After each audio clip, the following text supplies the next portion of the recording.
9 class. आज आपको मैं पढ़ाने जा रहा हूँ introduction to linear polynomial. New book के अकॉर्डिंग है। ओल्ड बुक से 2 चैप्टर को कंबाइन कर दिया गया है। कौन कौन से चैप्टर थे वो? सेकंड चैप्टर और 4th चैप्टर को कंबाइन करके नया चैप्टर बना दिया गया है। ठीक है, सबसे पहले पॉलिनोमियल की बात कर लेते हैं। पॉलिनोमियल होते क्या हैं? पॉलिनोमियल नया शब्द आपको मिला होगा, पॉलिनोमियल। इससे पहले पढ़ने से पहले आपको 2 चीज़ पता होनी चाहिए। वेरिएबल किन्हें कहते हैं, वेरिएबल, और कांस्टेंट नंबर किन्हें कहते हैं, कांस्टेंट किन्हें कहते हैं। ठीक है, तो वेरिएबल एक ऐसे नंबर होते हैं जिनकी वैल्यू बार बार चेंज होती रहती है, बार बार वैल्यू चेंज होती रहती है। ठीक है, कांस्टेंट नंबर ऐसे होते हैं जिनकी वैल्यू चेंज नहीं होती, जिनकी वैल्यू चेंज नहीं होती। ठीक है, जिनकी वैल्यू चेंज नहीं होती। क्लियर है? अब हम आगे बढ़ते हैं। वेरिएबल समझ में आ गए, कांस्टेंट समझ में आ गई। जब मैं इन दोनों को कंबाइन कर दूंगा, एक साथ लिख दूंगा, जैसे कि मैंने 3x लिख दिया, या 4/5 a लिख दिया, या 5 स्क्वायर x लिख दिया, तो इन्हें कहते हैं पॉलिनोमियल। जब इनको कंबाइन करके लिख दिया हमने तो इन्हें पॉलिनोमियल कहेंगे। और ये एक पद है, इसमें बस केवल एक ही टर्म है, तो ये इन्हें कहते हैं टर्म, इन्हें कहते हैं टर्म। टर्म में 2 पार्ट होंगे हमारे। एक कोफिशिएंट कहलाता है, जैसे कि 3x लिख रहा हूँ मैं यहाँ पर। अगर केवल यहाँ पर मैं लिख दूंगा x3 is coefficient of x। अगर कोई बच्चा हिंदी वाला देख रहा है तो मैं इसे हिंदी में भी पढ़ाऊँगा, चैप्टर को पूरे को, उनके लिए भी बेनिफिट दूंगा। मैं भी नेक्स्ट वीडियो में हिंदी में पढ़ाऊँगा। 3 is the coefficient of x। ठीक है, अब अगर पद के आधार पर, यानी कि अगर मैं डिफ्रेंशिएट करूं, यानी कि बांट दूं, तो types of polynomial on the basis of term. Term के आधार पर अगर मैं बांट दूं, जैसे कि इसमें एक पद था तो ये मोनोनोमियल हो जाएगा, मोनोनोमियल कह दो। ठीक है बच्चों, मोनोनोमियल हो जाएगा। अगर 2 पद आ जाएं, जैसे कि ये 2 पद दिख रहे हैं आपको, यहाँ पर 2 पद हैं, तो बाइनोमियल हो जाएगा, बाइनोमियल हो जाएगा, बाइनोमियल। अगर 3 पद आ जाएं, कोई भी पावर ले लो, कोई दिक्कत नहीं है, 3 पद हो जाएं, 1 2 3, यानी कि आप देख ट्राइनोमियल कहलाएगा, ट्राइनोमियल। आप देख पा रहे हो यहाँ पर जो प्लस का सिंबल होता है, वो प्लस या माइनस का सिंबल होता है, वो टर्मों को अलग अलग करता है, टर्मों को अलग अलग करता है। On the basis of term हमने पॉलिनोमियल को डिवाइड कर दिया। अब एक चीज़ और,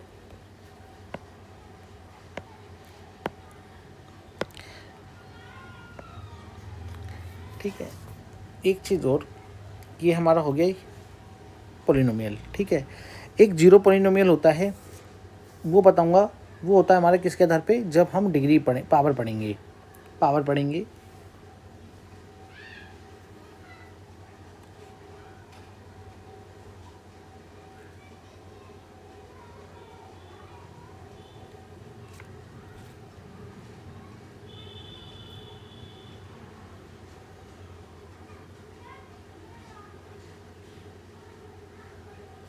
लिखो टाइप्स ऑफ, इसे लिख लेते पहले आप लोग, इसे लिख लो।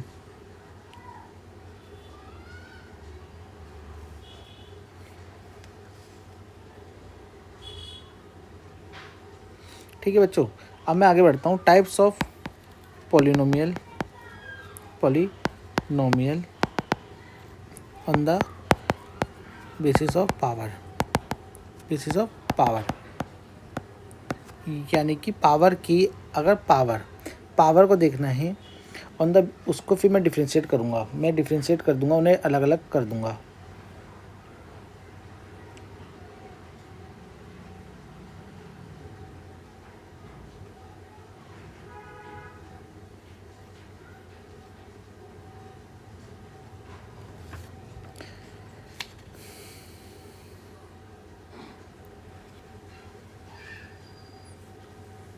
लिखो, जैसे कि मैंने 3x प्लस 5 लिख दिया।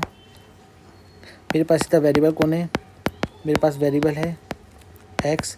इसकी पावर कितनी दिख रही है, पावर भैया ऊपर में लगी होती है, ऊपर में 1 दिख रही है, पावर कितनी है 1। यहाँ पर मैंने पावर 2 दे दी, पावर कितनी है बच्चों 2 है। यहाँ पर मैंने 2 वेरिएबल ले रहा हूँ, 2 वेरिएबल ले रहा हूँ, 3 ले लिए चलो, 1 की पावर 3, 1 की पावर 2, 1 की पावर 1, 1 की पावर 3, 1 की पावर 1, 2, 1 की पावर 3। मैक्सिमम पावर कितनी है 3 है, मैक्सिमम पावर 3 है। ठीक है, 3 पावर है। और भी कर सकते हैं हम लोग, और भी हम कर सकते हैं।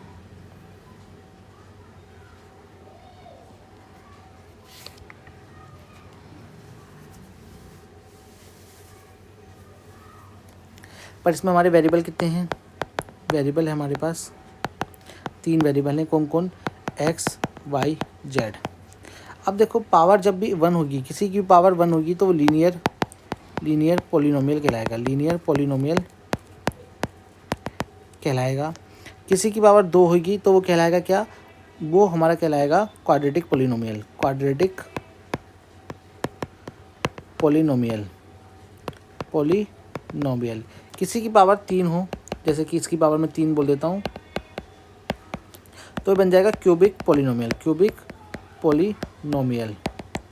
ठीक है बच्चों, क्लियर है यहाँ तक। क्यूबिक पॉलिनोमियल, लीनियर पॉलिनोमियल और क्वाड्रेटिक पॉलिनोमियल, ये पावर तो 3 कहलाएगी और वेरिएबल कितने 3। यानी कि अगर मेरे पास, मैं एक सवाल दे दूँ तुम्हें एक सवाल दे दूँ मैं यहाँ पर,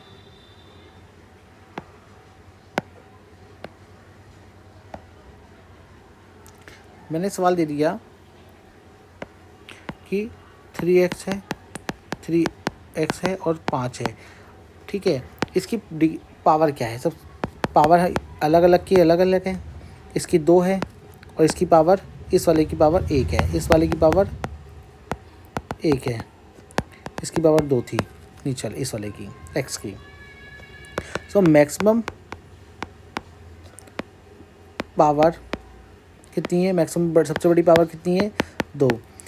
सबसे बड़ी पावर ही हमारी डिग्री कहलाती है, सबसे बड़ी पावर ही डिग्री कहलाती है। तो हमारी डिग्री कितनी हो जाएगी इस पॉलिनोमियल की 2, इस पॉलिनोमियल की डिग्री कितनी हो जाएगी 2। अगर मैंने जैसे ये सवाल देखा था तो ये 3 वेरिएबल थे, यहाँ पर सबसे बड़ी पावर कितनी थी 3, तो डिग्री कितनी हो जाएगी 3, डिग्री 3 हो जाएगी, डिग्री 3। लीनियर पॉलिनोमियल की डिग्री कितनी हो जाएगी, ये भी लिख लेना, डिग्री 1 हो जाएगी। क्वाड्रेटिक की कितनी हो जाएगी, वो हो जाएगी 2, क्वाड्रेटिक की 2 हो जाएगी। ठीक है बच्चों, उतार लो।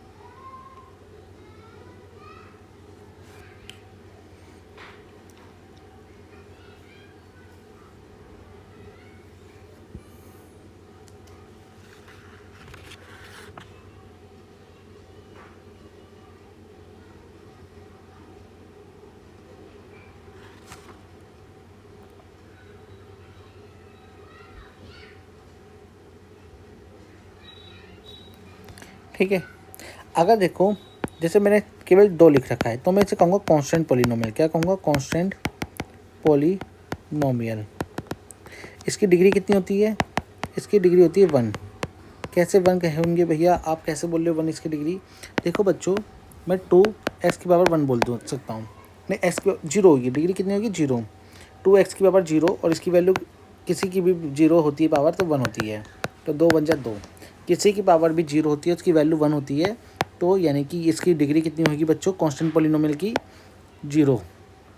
और अगर कोई 0 पॉलिनोमियल है, कोई 0 पॉलिनोमियल है, कोई 0 पॉलिनोमियल है, तो 0 पॉलिनोमियल किसे कहते हैं, 0 पॉलिनोमियल।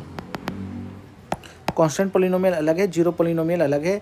अगर मेरे पास केवल 0 है और इसकी पावर 2 भी लिख दो, 0 कोफिशिएंट होगा और इसे पावर 3 5 बोल दो, 0 है 7 बोल दो। यानी कि पावर डिफाइंड नहीं है, पर हमें पता है इसका रिजल्ट 0 आएगा, इसका रिजल्ट भी 0, इसका रिजल्ट भी 0, ये डिफाइंड है। तो 0 is also called polynomial. Polynomial होगा बट पावर या degree is not defined. Degree is not defined. ठीक है बच्चों, इतना समझ में आया आप लोगों के मैंने क्या पढ़ाया। देखो मैंने पढ़ाया, सबसे पहले आपको टर्म बता दिए मैंने। टर्म से पहले वेरिएबल और कांस्टेंट बता दिए थे मैंने, फिर उसके बाद टर्म बता दिए। टर्म किसे कहते हैं? टर्म के आधार पर हमने पॉलिनोमियल को डिवाइड कर दिया, मोनोनोमियल, बाइनोमियल, ट्राइनोमियल। फिर हमने पावर के आधार पर डिवाइड कर दिया। अगर डिग्री हमारी 1 है तो लीनियर पॉलिनोमियल, डिग्री 2 है तो क्वाड्रेटिक पॉलिनोमियल, डिग्री 3 है तो क्यूबिक पॉलिनोमियल कहलाएगा। अगर और डिग्री चली जाती तो हमें उसे सीधा पॉलिनोमियल बोल देते हैं। ठीक है, अगर सबसे बड़ी किसी भी पॉलिनोमियल की सबसे बड़ी पावर को डिग्री कहते हैं, ये बता दिया मैंने।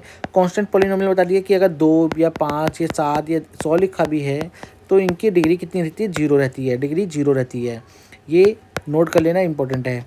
फिर मैंने बताया जीरो पॉलिनोमियल किन्हें कहते हैं। जीरो पॉलिनोमियल यानी कि हमारा कोफिशिएंट जो कांस्टेंट वैल्यू है, जो कांस्टेंट वैल्यू होती है बच्चों पॉलिनोमियल में, वो 0 हो जाए।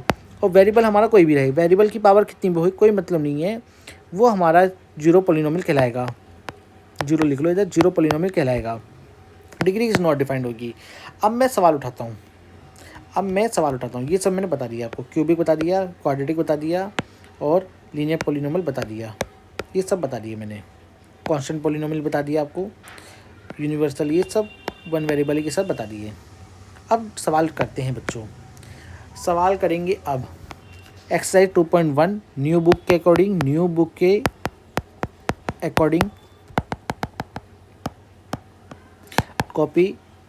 पेन कॉपी लेके बैठना। सवाल बोल रहा है find the degree of polynomial, जिसकी डिग्री ऑफ पॉलिनोमियल बताना है। ठीक है, इसकी डिग्री कितनी होगी? हमें पता चल रहा है कि इक्वेशन है 2x का square 5x plus 3। Maximum power कितनी है बच्चों? Maximum power of polynomial is 2, so degree is 2। Degree क्या है? 2 है। सेकंड वाले की सबसे बड़ी पावर क्या है? 3। y की पावर 3 है ना, y हैज़ पावर 3, तो ये डिग्री कितनी हो जाएगी? 3। डिग्री 3 हो जाएगी। तीसरे सवाल में बोल रहा है माइनस का 9 है। माइनस का 9 को मैं लिख सकता हूँ माइनस का 9 x की पावर 0, यानी कि डिग्री कितनी है बच्चों? डिग्री आप देख पा रहे हो 0 है। डिग्री 0 है, क्योंकि x की पावर 0 होगी तो उसकी वैल्यू 1 आएगी। यहाँ पर आप चौथे सवाल में 4z माइनस 3 देख पा रहे हो, इसकी डिग्री कितनी है? z की 1, डिग्री 1 है, डिग्री z की 1 है, तो ये भी कर लेना आप लोग। सवाल बोल रहा है right the polynomial having the degree 1 and 2 3। 1 degree वाला पॉलिनोमियल लिखना है। सेकंड का सवाल आंसर देख रहा हूँ बच्चों में, 1 डिग्री होगी तो दे दी मैंने 1 डिग्री, ये पॉलिनोमियल हो गया। 2 डिग्री होनी चाहिए, 2 डिग्री का बाद लिख दो। कितने भी वेरिएबल, अगर वेरिएबल लगाना है लगा दो, कोई बोल नहीं रहा वो तुमसे। 2 वेरिएबल बोल रहा है, 3 वेरिएबल बोल रहा है, ऐसा कुछ नहीं बोला उसने, तो 2 वेरिएबल लगा दो, पर पावर मैक्सिमम 2 रखना। 2 वेरिएबल हो गए। राइट द पॉलिनोमियल डिग्री 3 का होना चाहिए, तो 3 का लगा दो। लगा दिया मैंने 3, या ये लिख दो, या जो मन में आए वो लिख दो। ये 5 की पावर x, a की पावर 5, a की पावर 3 लिख दो, a की पावर 3 लिख दो। हो गया, समझ में आ गया? ठीक है। बोल रहा है what are the coefficient of x square and x cube in the polynomial. बच्चों मैंने तुम्हें कोफिशिएंट भी बताया था कि मल्टीपल होता है। देखो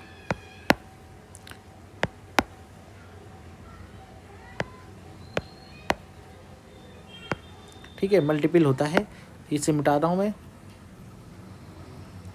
आप बैक जाके देख लेना।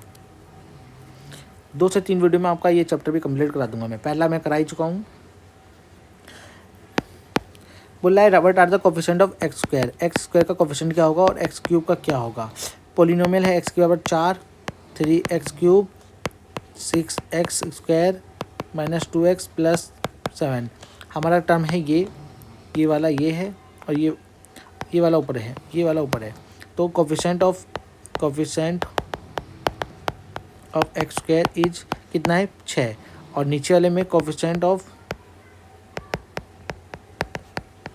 एक्स की पावर 3 इज कितना है, -3 है बच्चों, -3 मल्टीपल कर रहा है इधर, और इधर प्लस का 6 है। ठीक है, ये आपका 2.1 हो जाएगी। 2.1 के अगले दो सवाल अच्छे खासे सवाल हैं। What is the coefficient of Z, coefficient of Z बताना है। पोलिनोमियल दे रखा है, पोलिनोमियल दे रखा है बच्चों। ठीक है, अब सबसे पहले आप क्या करो, टर्म टर्म के आधार पर इन्हें डिवाइड कर लो। अगर मैं देखूँ बच्चों टर्म के आधार पर डिवाइड कर दूँ तो मेरे पास एक ये टर्म आता है, एक ये टर्म आता है और एक ये आता है। इसमें कोफिशिएंट क्या दिख रहा है मुझे, कोफिशिएंट ऑफ जेड। अगर मैं इसे अलग अलग कर दूँ, कोफिशिएंट ऑफ जेड मैं 4z को बोलूँगा, क्योंकि जेड का कोफिशिएंट कौन है, 4z² है। इसमें कौन है 5, माइनस का माइनस नहीं है प्लस ही है, 5z है, 5z इधर कोफिशिएंट होगा। एक z को अलग रख दो। ठीक है, कोफिशिएंट मिल गया। अगर आपको 0 डिग्री करनी है तो कर दो, इधर भी आप बोल सकते हो, फिर 0 डिग्री करनी है कर दो, फिर आप बोल सकते हो -1 is a coefficient of Z. पर इधर डिग्री हमारी 1 हो जाएगी तो ये मत बोलो, जेड की बोल रहा है डिग्री 1 ही होनी चाहिए, तो इसमें तो जेड ही नहीं है। ठीक, तो हमारे कोफिशिएंट कौन हो गए, 4z² और इसमें हो गया 5z। आगे बढ़ते हैं। What is a constant term of the polynomial, constant term क्या है बच्चों, कितना आसान सवाल बोल रखा है, देखो कितना आसान सवाल बोल रखा है इन्होंने। कांस्टेंट टर्म बोल रहा है, इसमें तो वेरिएबल है तो ये नहीं होगा, इसमें भी वेरिएबल है ये भी नहीं होगा, -8x ये भी नहीं होगा, तो कांस्टेंट टर्म कौन सा हुआ, ये वाला हमारा कांस्टेंट टर्म हो गया। कांस्टेंट टर्म कौन सा है, -10। ठीक है बच्चों। एक्सरसाइज 2.2 ये तो सवाल बहुत आसान है, ये मैंने चौथे चैप्टर में कराई भी है, ये है हमारे चौथे चैप्टर से, ओल्ड बुक की चौथे चैप्टर से। Find the value of linear polynomial, 5x दे रखा है, 5x - 3 बोला है, x की वैल्यू 0 रख दो। इसे पोलिनोमियल को रिप्रेजेंट करने का तरीका ये होता है, पोलिनोमियल को रिप्रेजेंट करने का तरीका ये होता है, तो x की वैल्यू 0 रखनी है, 0 रखा मैंने, ये 0 ये -3, ये आंसर -3 आ जाएगा। सेकंड बोल रहा है x की वैल्यू रखनी है -1, x की वैल्यू -1 रखनी है, पोलिनोमियल में रख दो, -5 -3 -8 हो जाएगा, -3 -5 -8 हो जाएगा। x की वैल्यू रखनी है 2, x की वैल्यू 2 रखनी है बच्चों,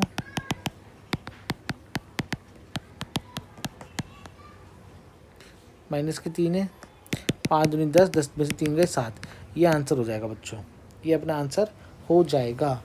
अगला मैं करने जा रहा हूँ find the value of quadratic polynomial. मुझे x की वैल्यू दे रखी है तो मैं इसे भी सॉल्व कर रहा हूँ, इसे उतार लेना आप लोग।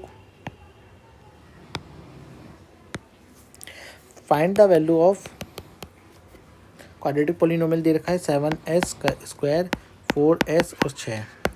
s की वैल्यू बोल दी 0, तो मैं 0 रखूँगा पोलिनोमियल में। 7 का 0 करूँगा 7 ही आएगा, 4 का 0 करूँगा 0 हो जाएगा, ये इधर भी 0 ही लिख लो, डायरेक्ट ही 0 लिख लो, और 6। s की वैल्यू -3 रखूँगा, तब क्या आएगा, -3 रखेंगे, 7 -3 का स्क्वायर करना है, 4 -3 करना है और प्लस का 6 करना है, तो ये हो जाएगा 7 3 की पावर करोगे 9 हो जाएगा, ये माइनस प्लस 12 और ये 6, 7 दिन 63, 12 और 6 18 बन जाएगा। जोड़ोगे कितना आ जाएगा 73 में 181 यानी कि 81 हमारा आंसर आ जाएगा। इसी प्रकार आपको 4 रख के देखना है, 4 रख करके करना है। आगे बढ़ते हैं बच्चों, वर्ड प्रॉब्लम का सवाल मोस्ट इंपॉर्टेंट सवाल होते हैं।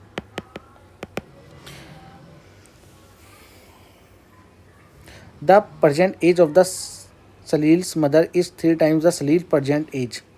After 5 years their age will be add up, इतना हो जाएगा, ऐड करने पे 70 इतना आ जाएगा, 70 years दोनों का। फाइंड देयर प्रेजेंट एज, दोनों की प्रेजेंट एज बतानी है बच्चों। करते हैं फिर।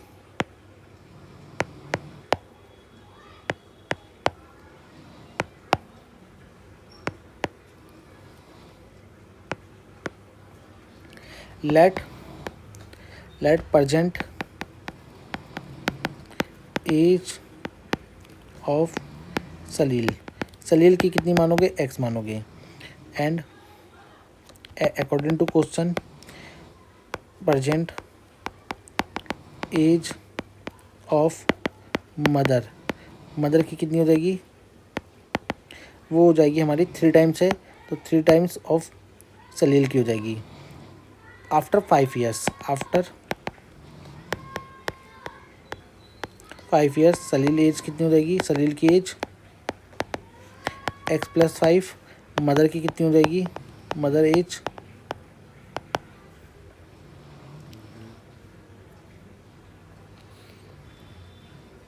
इसे आप y मान लेते तो और ज़्यादा अच्छा हो जाता, y+5 हो जाती, y+5।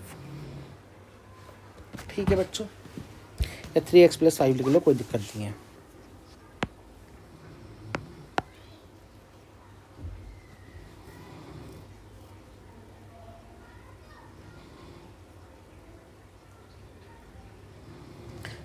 y लिखो पहले, अभी के लिए y लिखो, y+5। बोला फाइंड देयर परसेंटेज, दोनों की परसेंटेज बतानी है बच्चों, दोनों की परसेंटेज बतानी है। अकॉर्डिंग टू क्वेश्चन हमसे बोला है दोनों की देयर परसेंट एज। जब मैं 5 साल बाद दोनों की एज को जोड़ता हूँ तो कितना आता है, 70 आता है। y की वैल्यू कितनी है हमारे पास, 3x, 70। 5 5 10, ये 4x हो जाएगा, ये 10 हो गया, 70 माइनस करोगे 60, 4x, x की वैल्यू यहाँ से कितनी आएगी, 15। कितनी आएगी बच्चों, 15। क्लियर है।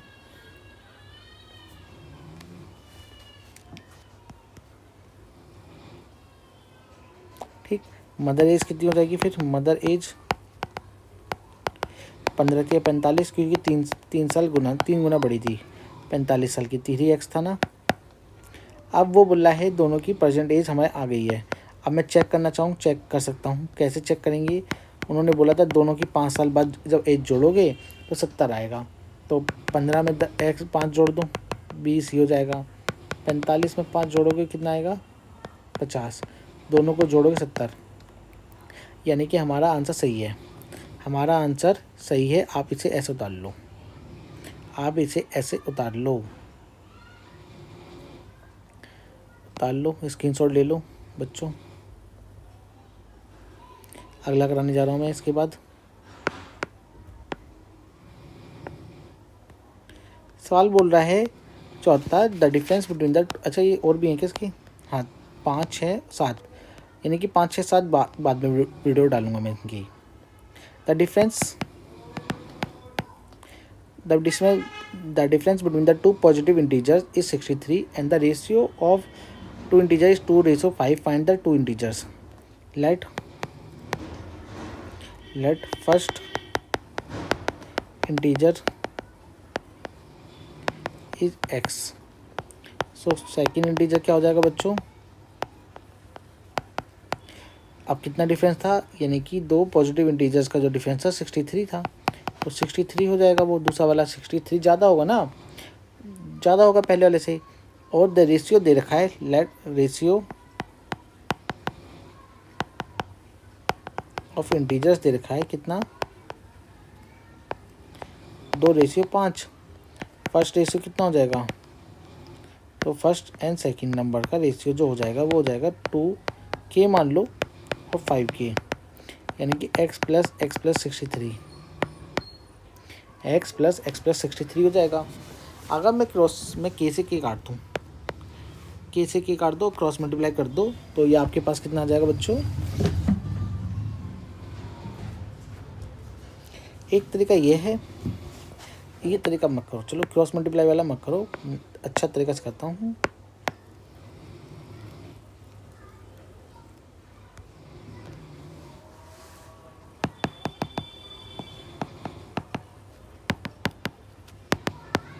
डिफरेंस बिटवीन नंबर, रेशियो के जब भी सवाल हो उसके पीछे k मान लिया करो। तो पहला 5k हो जाएगा, दूसरा 5k, 2k, और दोनों का डिफरेंस कितना है, 63।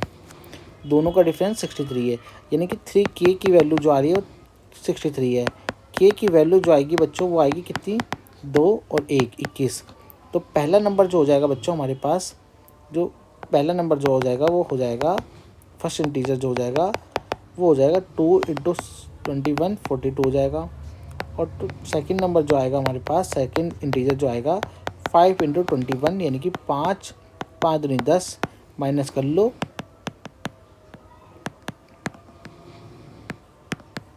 मुझे इसकी ज़रूरत